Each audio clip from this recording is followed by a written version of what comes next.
All right. Well, it's been about a week. I meant to just knock this biography out, but it's been like a week since my last video about my life. Been a very busy week. And I just wanted to kind of touch over some things from my childhood before I move on to adulthood. First of all, for those of you who know me personally, when I was a very young child, before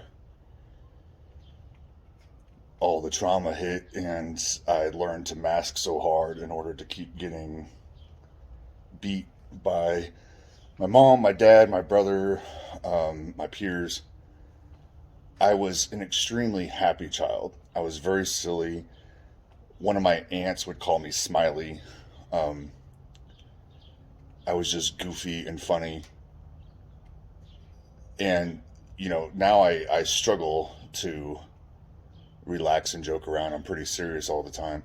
I remember at my oldest sister's wedding, so I must have been around 11 years old, maybe, that one of her friends, who I didn't even know who this person was, she hadn't seen me since I was a little kid, and I didn't even know her, and she was like, um, why are you so serious? You used to be such a happy kid, smiling all the time.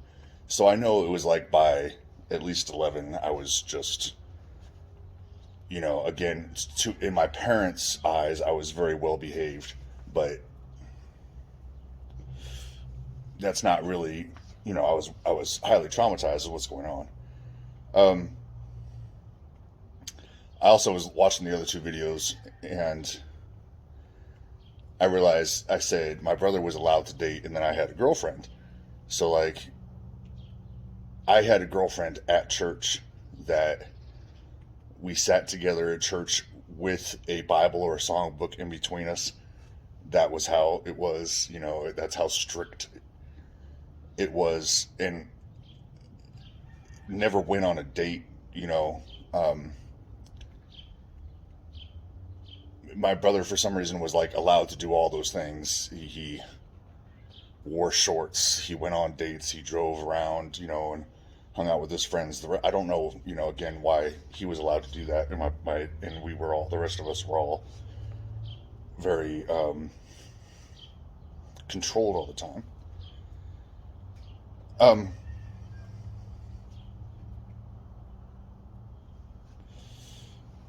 I just want to I gave you a basic overview of my childhood. So I just want to tell a couple stories to flesh things out. And then the next video will be about me turning 18 and leaving the house. So my Uncle Bob was mentally disabled. Um, his dad, which is my mom's dad, my mom grew up in Indiana. She had 16 brothers and sisters. Um, Grew up in the hollers. If you don't know what that is, that's like little valleys in Indiana. Um, Very typical, middle America hick, you know, kind of family. My dad grew up in California, and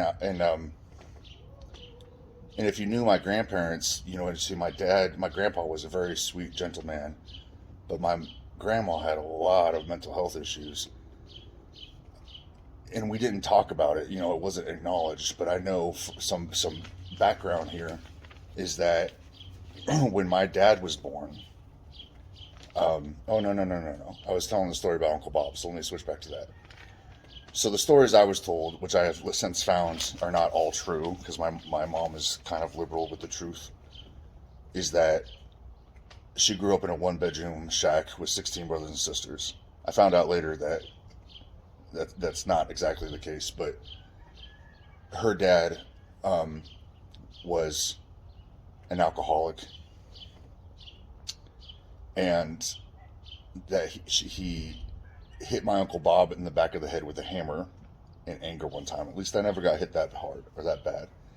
And as a result, Uncle Bob was intellectually just disabled, and he was the one of my very few uncles that did not serve in Vietnam. There's basically three of them. My dad was in college, and his brother, I believe, owned a business, and then Uncle Bob could not get into the military. Other than that, everybody was in the military. It's a very military family. I've had a member of the military in the military all the way back to the Revolutionary War, including myself, and I hope to end that tradition with my children. Uncle Bob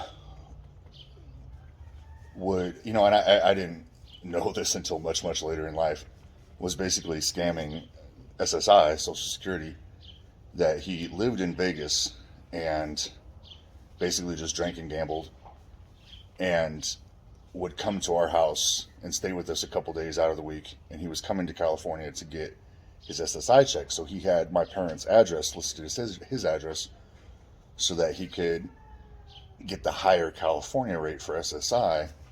I don't know if my parents understood what he was doing, but it was convenient for them because anytime, the government would schedule an appointment to check up on him or anything, he could just hop on a bus and be at our house in a couple hours. Because I live about 3 hours away from Vegas in the California desert. And he was simultaneously very sweet and very abusive. We would always look forward to him coming to visit, and he was a lot of just, the fun uncle that he would spend a lot of time with us and play with us, but at the same time, he would do like horribly mean things just randomly. I remember one time he made us a mayonnaise sandwich. That's all it was, me and my brother. And it was literally like a quarter of an inch of just mayonnaise on 2 pieces of bread. And then we went out hiking in the desert. And the desert is the desert. Around here, this is about the only time of the year that it's nice. We get about 2 weeks of spring and 2 weeks of fall. The rest of the year, it's very cold or it's very hot. So in the summertime, you're usually talking about minimum 90 degrees. Often it gets over 100. And we go out hiking for quite a while, and then it's just really hot. It's the middle of the day, and we stop, and he just hands us these 2 sandwiches. And by this time, the mayonnaise is just rancid. It's just nothing on the sandwich but mayonnaise. That's it. And we didn't want to eat them, and he made us eat them. And I could not touch mayonnaise for 20 years after that. It was just so disgusting. And so one time when Uncle Bob was visiting, if I remember it right, and I got to remember, I have 6 traumatic brain injuries. So the difficulty of trying to tell the story of my life is I might not be the best person to tell you about my own life. So the details and things might be fuzzy or might be incorrect, but I'm trying. It's a story. So just take it. If it's not an accurate autobiography, at least it's a story. One time he's coming to visit, and the church was having a revival. And if you've never grown up in church, a revival is usually when you have a visiting pastor who's very dynamic, and you have church service 7 days a week, and you really go out there and try to get people to come to church. And it's supposed to be a time of spiritual renewal, and try to get a lot of people saved to convert to your church. So Uncle Bob went with us one time and got saved. Now, I do not, at this point in time in my life, believe that you say a magic prayer, magic words, and your soul is then assured its place in heaven for all of eternity, regardless of what you do with your life after that. but that's what I believed when I was a Christian. So Uncle Bob immediately tried to change his life. He permanently moved in with us. Um, he started working with my dad, who was in construction and was not used to manual labor, so he struggled with that. And he was just a really sweet, loving guy. Although he did just randomly do some very cruel things. I don't know if that was his mental illness or what that was. But he hadn't been in our he hadn't this hadn't happened but a month that he was trying to change his life when him and my brother, who at that time was not old enough to drive, so my brother was probably, he knew how to drive, but I don't think he had his license yet, so he was probably 15, 16 years old, around there. So that would make me 11, approximately. And Uncle Bob and Jim were out at the store, and Uncle Bob said, he's started started getting heartburn. So they went to the store to get some heartburn medicine, and Uncle Bob just like ate the whole thing in Tums, and it didn't help. And then he passed out. So my brother drives him to the hospital. And this is way before cell phones, so they're gone for hours, and my parents are starting to worry. And then we get a call from my brother from the hospital, and I just remember I loved my Uncle Bob a lot. I was very close to him, and so I just remember being a kid and just listening to my parents. I had to be very quiet. I could not ask questions. I couldn't ever get excited. There was so much angst and worry and fear, but I just had to sit there quietly and listen to them have this conversation over the phone. And so then we all got packed up and went to the hospital. And this hospital is kind of like on a hill that overlooks the valley. You can almost see it from my house. And I'm just a child, so I'm not allowed in the room. So I am in a waiting room down the hall while most of the rest of the family is in the room with Uncle Bob. And he's a big dude. Everybody on my mom's side of the family is big. I'm 6'3", and I'm small compared to most of her brothers. They're big country dudes, big, strong guys. And some of my uncles are massive, 6'8". I had two uncles that were 6'8". And just built like linebackers, just big dudes. And Uncle Bob wasn't as tall as that, but he was big, corn-fed motherfucker and big guy. And so it took a lot of I could hear him hollering and screaming. He didn't want them to cut him open. He was fighting, and they had it just struggling, and I could hear him screaming and all this stuff from down the hallway, and I'm just so afraid. And he died. And that was my first real experience with death. And it was also kind of what initiated me being a poet and a musician. I distinctly remember writing my first song about Uncle Bob's death. And I think I had started writing poetry when I was a little younger than that, but at that point in time, it was shortly after that I picked up my dad's shitty little $50 guitar and would just close myself off in my bedroom for hours a day learning to play guitar.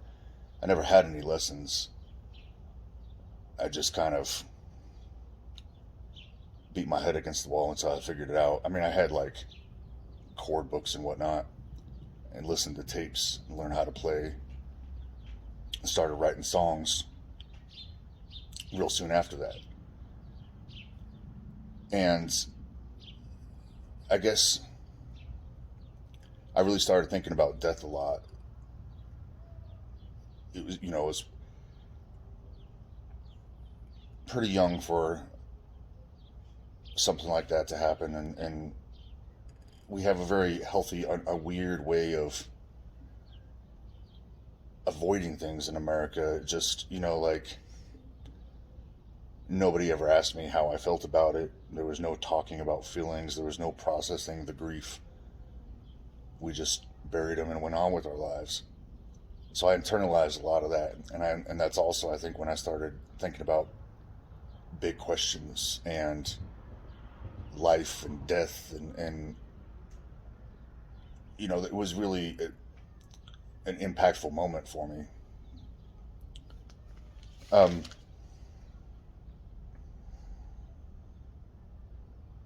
Another thing that kind of colored this whole thing is my dad. So my dad, my grandpa is actually pretty cool. They're both my grandparents on both sides have been dead for a long time now.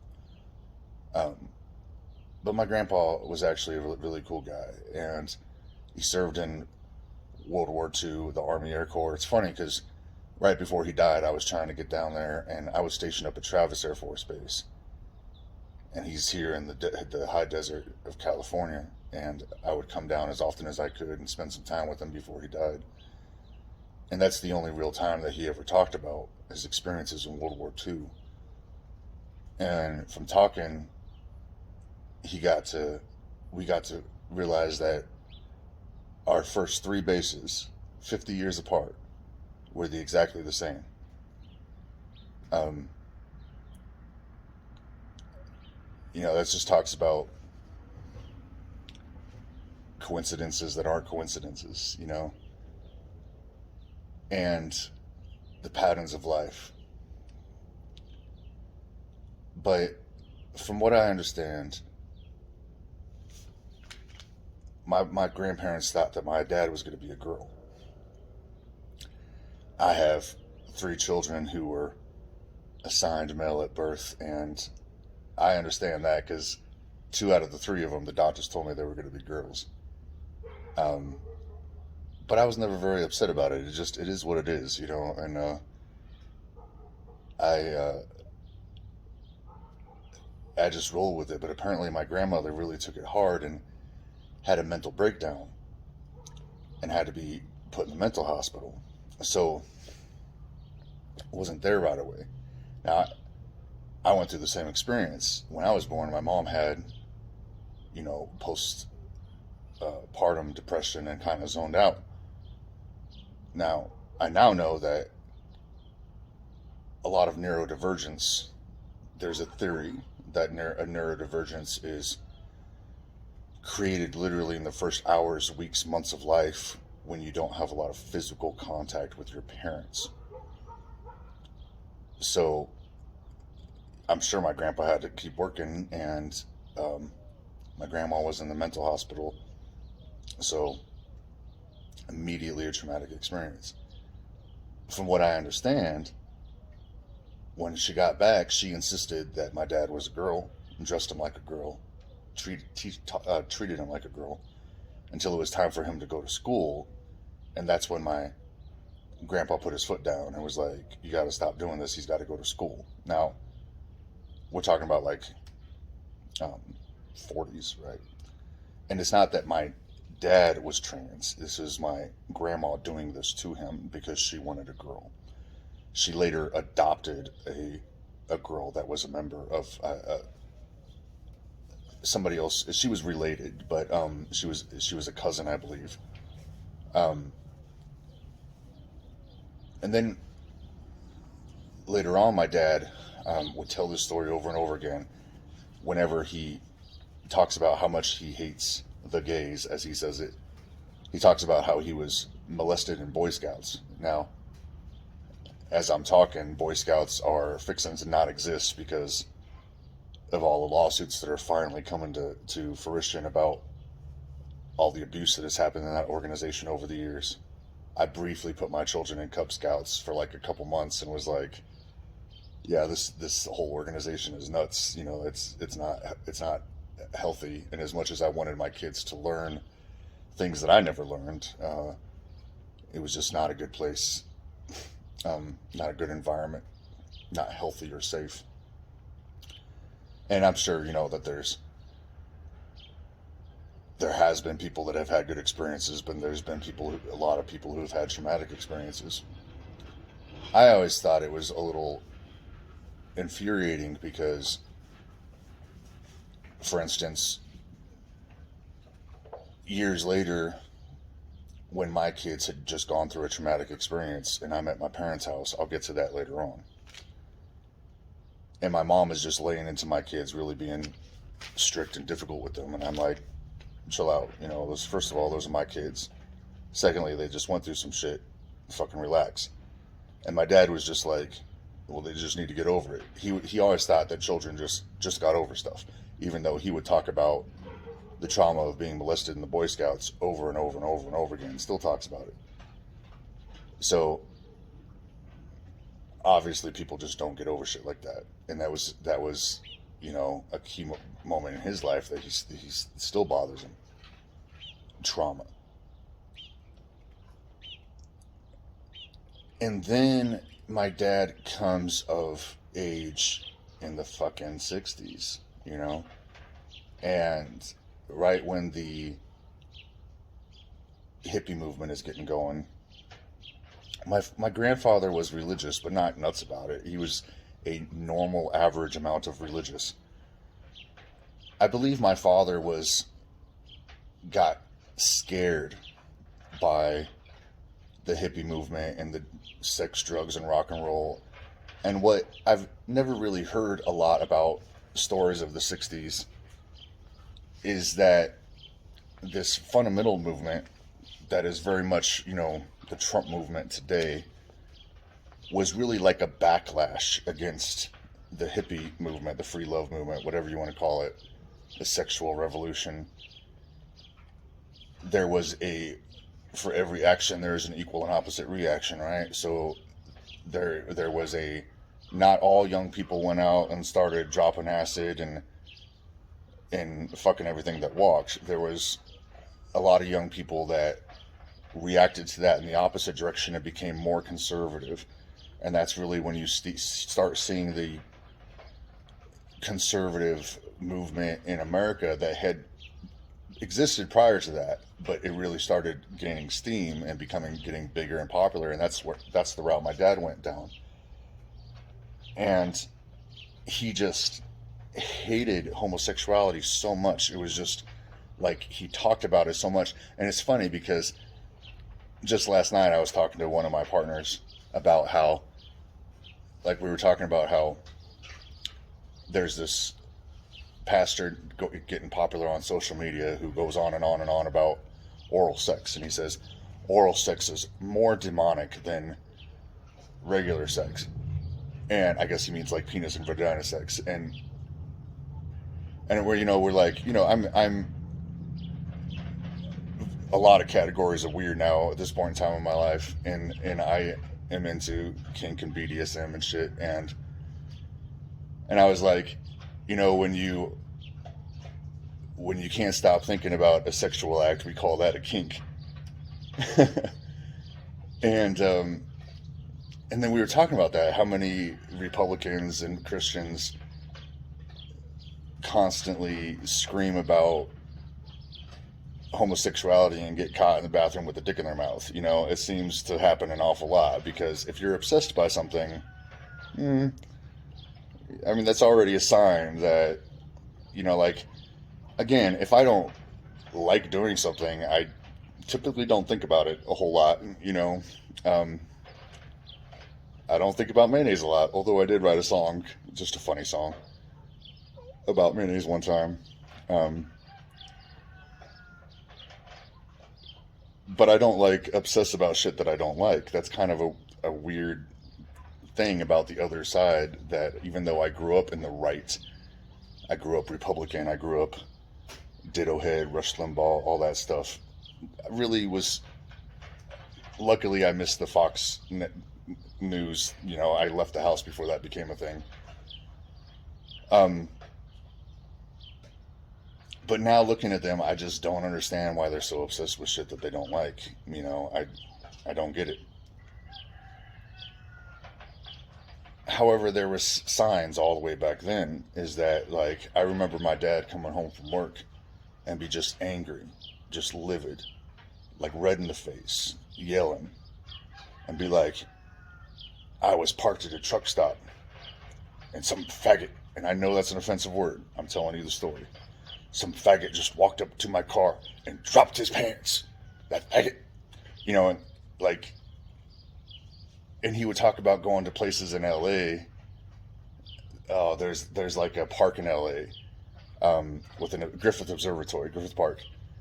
And I remember telling the same story about Griffith Park. And now 30 years later, I'm pansexual, and I've done gay stuff, and I'm like, those are cruising spots.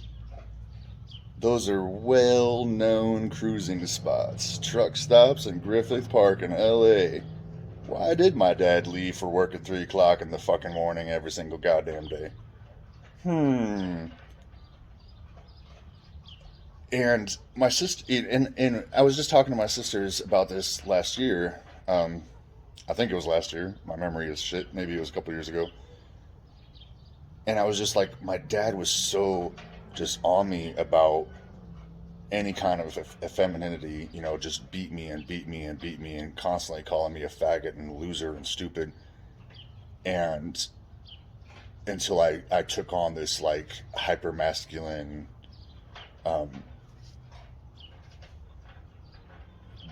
body, what am I trying to say? Body language. And my sisters were like, really, they think that was my dad seeing his own sexuality reflected in me.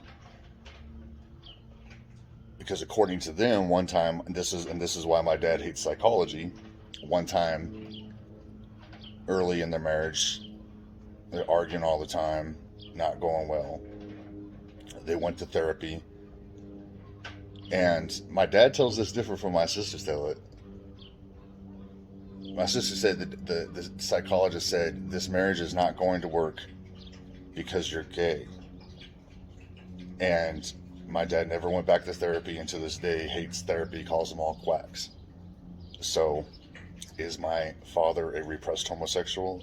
Well, there's a lot of that going around. My personal feeling is that, as well as gender being a construct, straightness is a construct. I don't really think that being straight or monogamous are natural states of humanity. Those are constructs.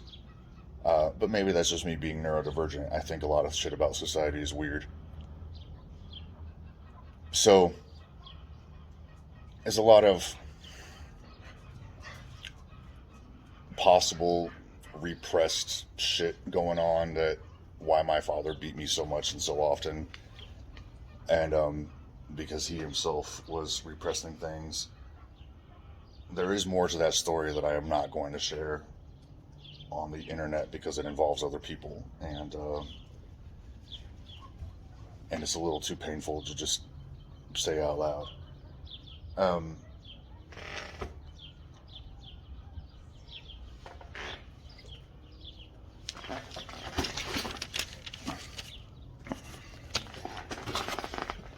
So then we get to 18, and I'm angry, but I'm also very much into church. And I leave shortly after I graduate and move down to Texas to go to a Bible college to prepare to become a missionary. And there's no help from my parents, and this is the 90s, so it was still possible at that time to pay for college out of your own pocket. So I worked full time at Walmart, and this is, the magical time of the '90s. The '90s was also the time of the crack epidemic and the Iran Contra affair. It was not like this magical time, but I think what millennials yearn for is a it was in some ways like it was not hard to find a job. I had a job.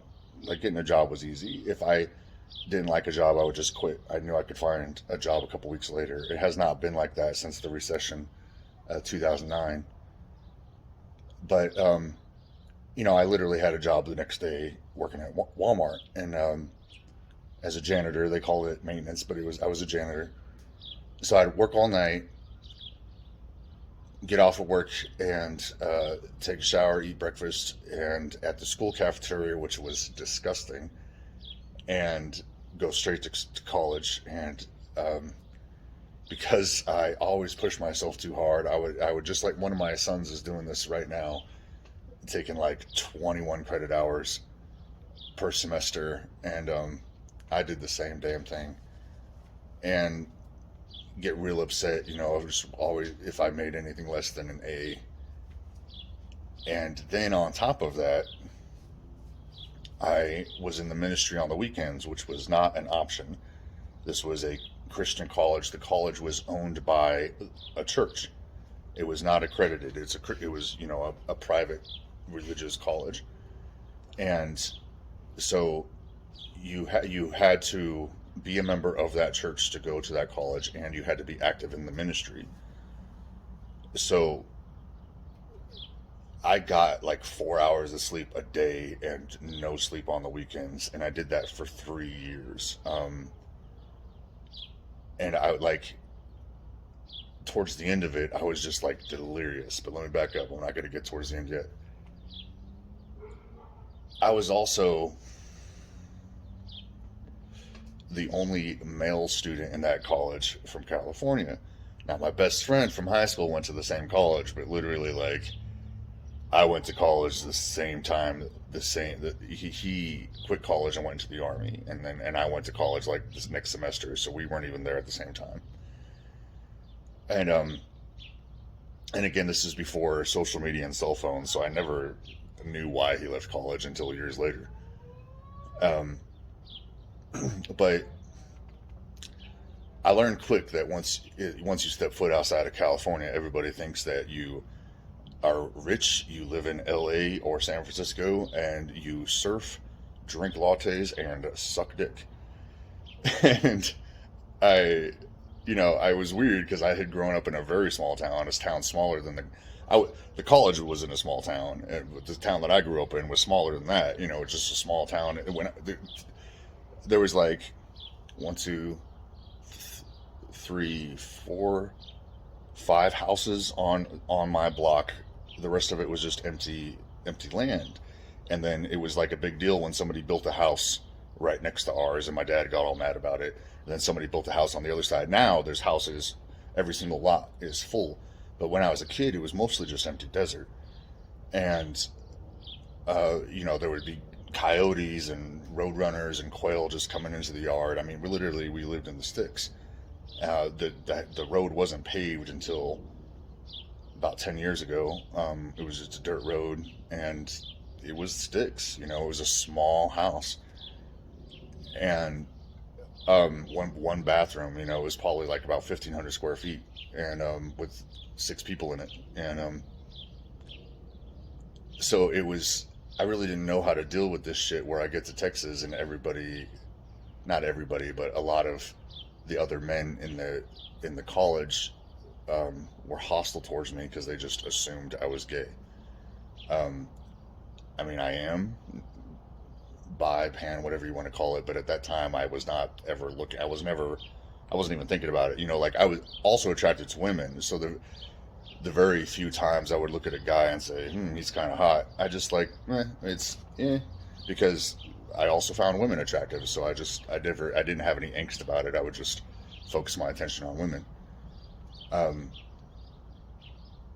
And I was studying to become a missionary And so that's like the Marines of the Christian church, is to go out and colonize the third world countries with your religious ideologies. And you got to understand, like, I thought that at the time that I was doing something good with my life.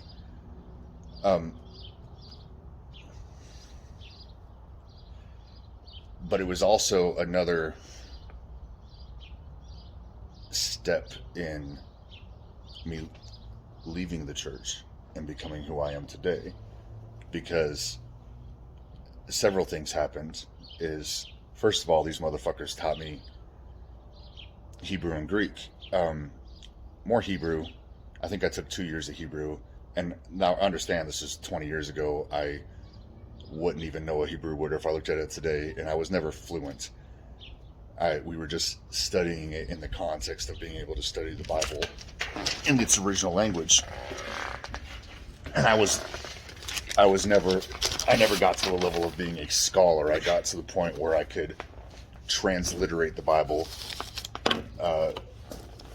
by myself, and that was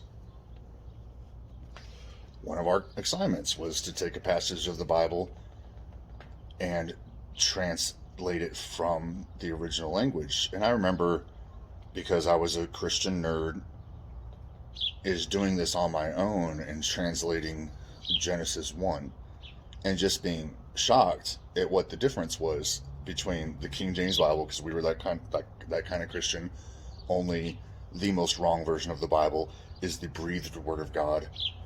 And people would like literally get into fights about that shit. We would have messages that the other versions of the Bible were demonic, when the King James is like literally the worst translation of the Bible, intentionally wrong. So that's amusing, but that's they were violently angry about that.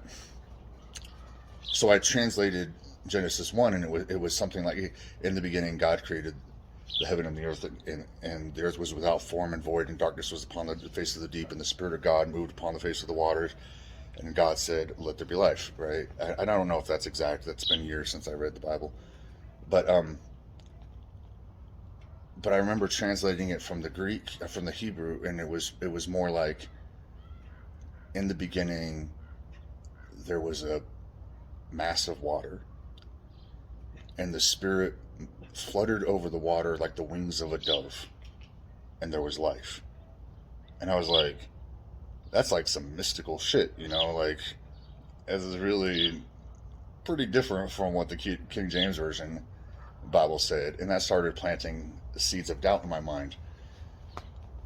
And then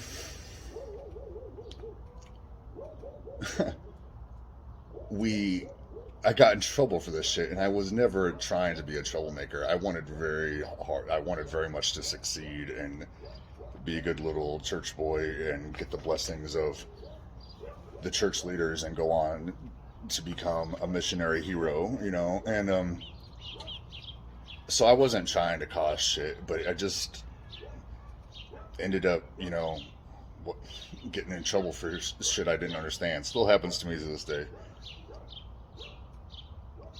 My ministry was working with kids that lived in the projects, mostly in Shreveport and Texarkana. I think my first year it was Shreveport, and the last 2.5 years was in Texarkana, Arkansas. And by my third year of college, I was running this little ministry myself, where I'm sure you've seen church buses go around. So basically what we do is we go to, and it's predatory, I understand that now, but I didn't understand that at the time. I thought we were, they would preach about go out to the poor, and so they would go to like the poorest neighborhoods. And thinking about it now, not being a Christian, it amazes me that you knock on somebody's door and say, can I take your children to church for half of a fucking day? I'm a complete stranger. They'll be safe with me. And parents are like, cool. So we just pack up the bus with these kids to take them to church. tell them they're going to hell, and then have a game with them, give them some candy, and take them back home. It's the whole experience is pretty bizarre, but that's what I did. And those annoying people that knock on your door on Saturday morning and tell you that God loves you so much that you're going to hell. That was definitely me. I was really into that shit and thought that I was saving souls and making a difference. And there was two things about that. So I would preach to these kids, and no, there was three things about that. I saw abject poverty, worse than what I grew up with, generational poverty. And as I always do and still do to this day, I'm looking at it and saying, why are things this way? And how do we fix it? How do we change it? And that started me into reading stories about the creation of the ghettos and poverty in America and racism in America, where this really started to plant more seeds in my mind that started to change me to where I can no longer be in the Baptist church.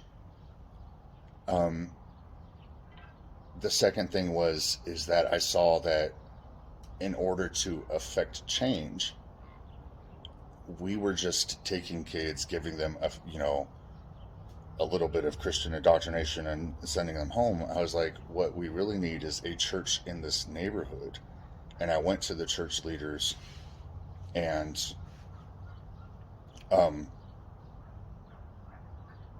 suggested that we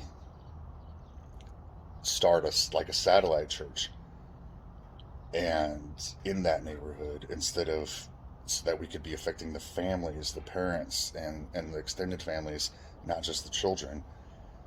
And I was trying to do the right thing, but that pissed them off. Because it was going to take away numbers. This was a mega church, and the numbers were very important. Our pastor was a leader in the Baptist community, and we had to have the numbers so that all these kids were counted towards church attendance, that they would publish and brag about.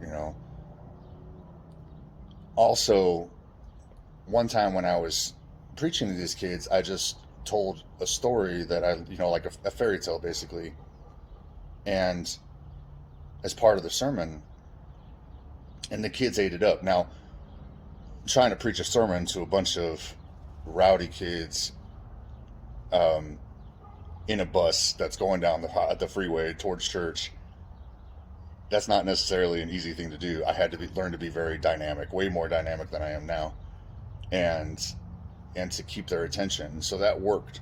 So I remember going to the library and getting a story of a book of folk stories. And this is funny because just a couple days ago I was in Barnes and Noble, and they had these hardbound pretty books with folk stories from Ireland, Norse folk stories, various things around the world. And I've always wanted those books, and so I bought like 5 of them. But I started reading folk stories and incorporating them into my messages. Now, if you know anything about magic, like folk stories are powerful magic. Reality is that our entire existence is a story. And it's one of the fundamental things that we do is tell stories to each other. Every time you watch a movie or a TV show, somebody's telling you a story. Every time you read a book or listen to a podcast, somebody's telling you a story. And I'm telling you a story right now. Telling stories is fundamental. And it is a powerful thing to read a folk story. It's more powerful to tell it or to hear it. But I did not appreciate at that time what an impact that was having on me. That was another seed. And I got in trouble because the Dean of Men found this book, and I didn't understand why he was upset. but it was demonic fairy tales. And I just thought, at the time, I just thought they were kid stories. You know, I didn't understand why I was getting in trouble. So I had to stop reading that book and I had to stop telling those stories. Another thing that happened is I was in world religions. This was in close to the end of me being my time there at this church. And we had to write a paper on another religion, and I chose Wicca because that was becoming popular. This is the 90s. It was in the news and shit in California, where I come from. And there was times that I would be out soul winning, knocking on people's doors on Saturday, telling them Jesus loves you so much he's going to send you to hell. And somebody would say, I'm a witch, you know. And, we just don't know what to do. So we turned around and left, and that happened several times. So I was like, well, let me see what this is all about. And I've spent most of my time studying my own religion. I had never studied any other religion. But now I'm being told to. So I believe it, and somebody just gave me this book for my birthday. I went down back to the library, the same library. And, got, I believe it was either Gardner or Buckland, one of the books that just about every new Wiccan reads, and read about this religion and wrote my essay about it for a college class. And oh my God, they flipped out. And I was like, I did what you guys told me to do. I had to redo it. I had to redo my paper on Mormonism. I don't know why Mormonism is an acceptable religion and Wicca is not, but whatever. But that was my first real exposure to paganism, actually learning about it myself, another seed. I remember the pastor getting up in front of church on Sunday and literally holding up books and saying, do not read this book. And me just, I never meant to be rebellious, but I'm just an inquisitive motherfucker. So I'd have to read the book, and that happened several times. But really, what really ultimately led me to leave was two things: the way they treated me and my health. I didn't know that I was neurodivergent until just a few years ago. I didn't know that I was on the spectrum until last year. So, autistic, I think you weren't supposed to say autistic a couple of years ago, and now you're just supposed to say autistic. So I guess I have a hard time keeping up with the trends of the words I'm supposed to use because I have brain damage.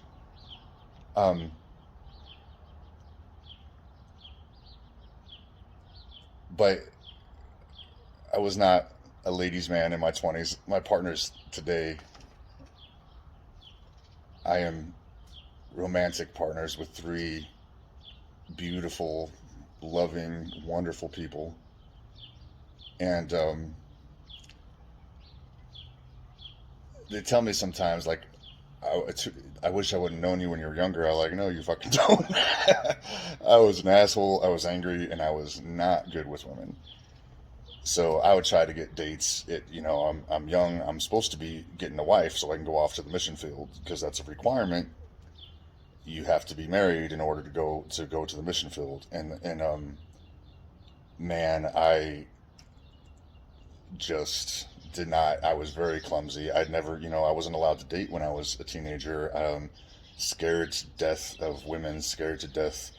Always horny. Always constantly horny. I've been horny since I was like 13 years old, but scared of sex because God is going to strike my dick off. I'm going to be impure and not be able to serve as a minister. But I never had a single date in college. I was not smooth, and so, and I was just working my ass off all the time. I was just, I didn't really have a whole lot of time for it. And honestly, none of the women in college really did it for me much. I wasn't really, I was still in love with the girl back home.